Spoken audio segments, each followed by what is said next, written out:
na parte de segunda-feira, seja uma bênção ao mundo inteiro. Deus chamou Abraão para ser uma bênção para o mundo inteiro. Deus precisa de células hospedeiras. Deus precisa de vasos para encher esses vasos do poder do Espírito Santo. Deus precisa de agentes na terra.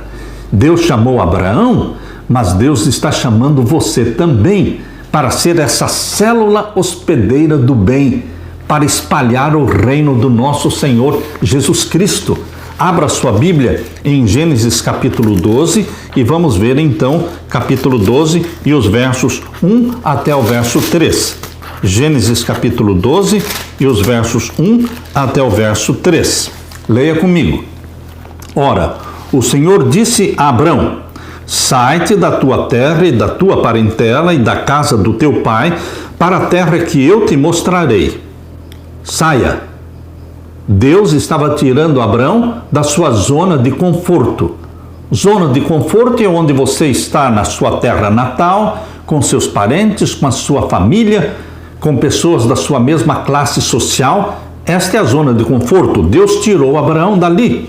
E disse aqui o verso 2: e far-te-ei uma grande nação, e abençoar-te-ei, e engrandecerei o teu nome, e tu serás uma bênção.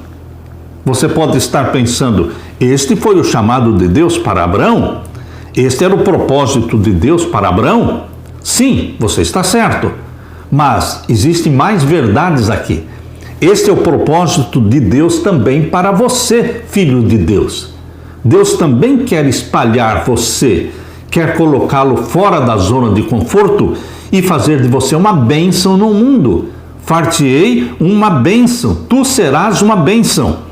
E abençoarei os que te abençoarem, e amaldiçoarei os que te amaldiçoarem, e em ti serão benditas todas as famílias da terra. Que as pessoas que se encontram com você, meu querido irmão, minha querida irmã, que as pessoas que se associam a você, que as pessoas que vivem perto de você, que elas sejam abençoadas. Por quê? Porque você é uma bênção. Deus pediu a Abrão, cujo nome mais tarde foi transformado em Abraão, que ele deixasse o seu país e o seu povo e fosse para outra terra. Era parte do plano de Deus usar o patriarca como um veículo para cumprir seus propósitos na terra.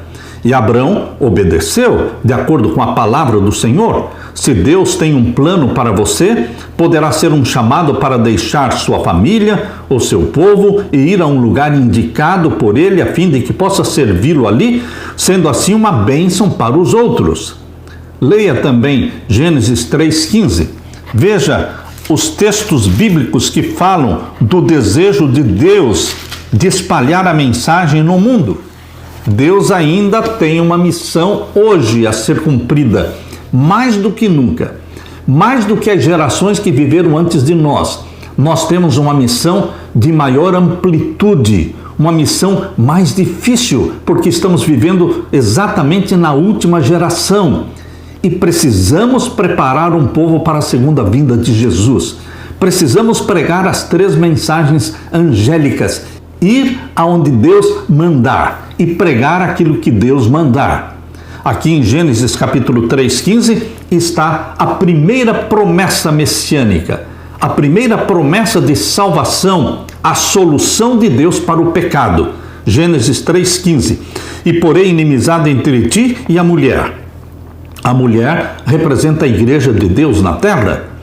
E Satanás, a serpente, representa então o inimigo de Deus.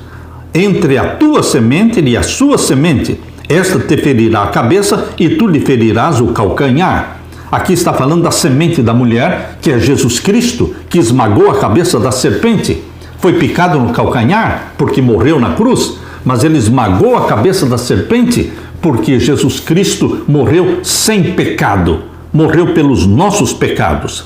Deus cumpriu com o plano de salvar a humanidade enviando um socorro presente, Jesus Cristo, enviando uma solução para resolver o problema do pecado. Gênesis capítulo 17 e o verso 19. Gênesis capítulo 17 e o verso 19.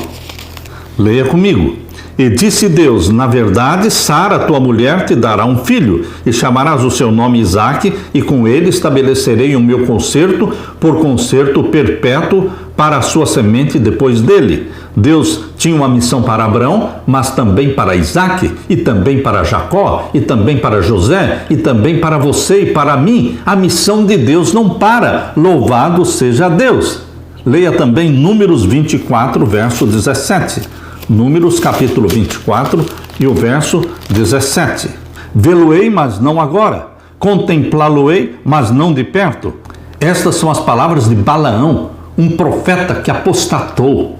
Profeta de Deus que apostatou e que se perdeu. Está perdido Balaão. Ele disse: vê-lo-ei, mas não agora. Tinha que ser agora. Eu quero ver a Jesus Cristo agora. Contemplá-lo-ei, mas não de perto. Mas tem que ser de perto. Tem que ser de perto. Você não pode andar longe de Jesus, mas perto de Jesus. Uma estrela procederá de Jacó. Veja a profecia que saiu da boca de Balaão. Uma estrela procederá de Jacó. Que estrela é essa? É Jesus Cristo, aquele que veio da linhagem de Davi.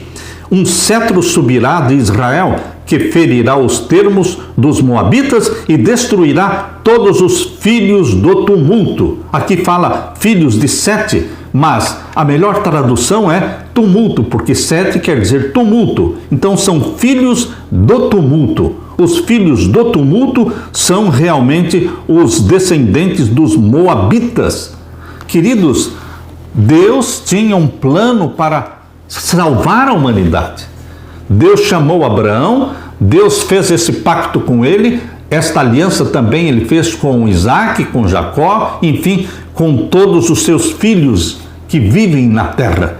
Deus enviou seu Filho amado ao mundo para cumprir com o propósito de salvar. Deus tomou a iniciativa porque Deus é o grande missionário, é o grande missionário. Isaías capítulo 9, verso 6, esse texto é lindo, porque está falando de Jesus Cristo. Cerca de 700 anos antes de Jesus nascer, o profeta Isaías foi iluminado por Deus ao falar sobre o Messias.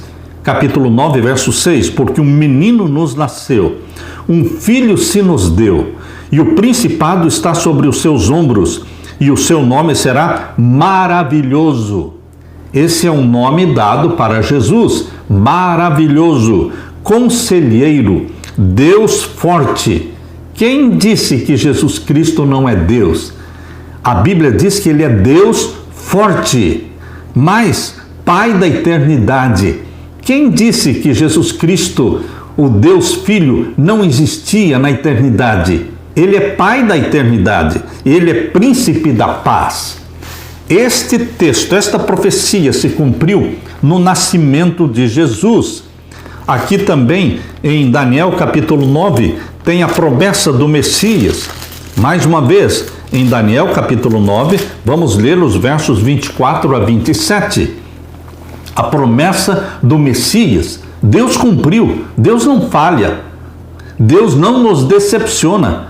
Tudo o que ele prometeu, ele cumpre. Daniel 9, 24 a 27, 70 semanas estão determinadas sobre o teu povo, Deus falando para Daniel e falando sobre o povo de Daniel, que é o povo de Israel. 70 semanas, ou seja, 490 anos, foram separados para o povo de Israel cumprir com a missão de Deus. E durante estas 70 semanas, o que aconteceria? Deus mandaria o Messias, diz aqui, sobre a tua santa cidade para extinguir a transgressão e para dar fim aos pecados e para expiar a iniquidade e trazer a justiça eterna e selar a visão e a profecia e para ungir o Santo dos Santos. O Santo dos Santos é o Santíssimo do Santuário Celestial. Jesus Cristo tinha como missão de morrer pela humanidade, ressuscitar, subir ao céu e inaugurar o Santuário Celestial. E para inaugurar o Santuário Celestial, ele tinha que ungir o Santuário Celestial, ungir o lugar santo e ungiu o lugar santíssimo. Queridos, Jesus Cristo, ele cumpriu com esta profecia de Daniel 9, 24, ungindo o Santo dos Santos, quando ascendeu ao céu e foi entronizado no dia do Pentecostes, 50 dias após a ressurreição de Jesus, foi a inauguração do santuário celestial e foi a unção do Santo dos Santos. Queridos, Jesus cumpriu com esta profecia.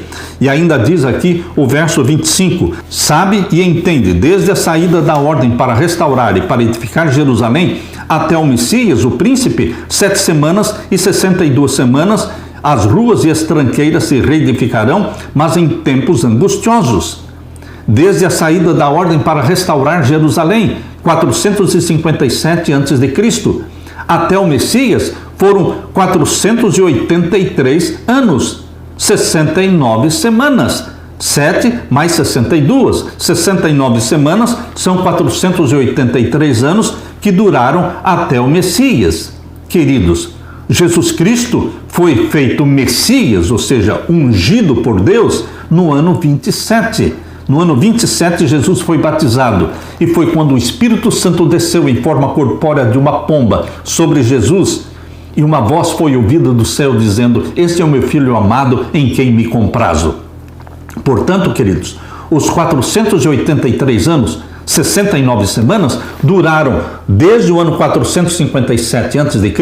até o ano 27, o ano do batismo de Jesus. Restava, portanto, a última semana de 7 anos, que foi exatamente do ano 27, quando Jesus foi batizado, até o ano 34. Nesta última semana, o Messias exerceria o seu ministério de 3 anos e meio, e na metade desta última semana, exatamente no ano 31, Jesus Cristo seria morto.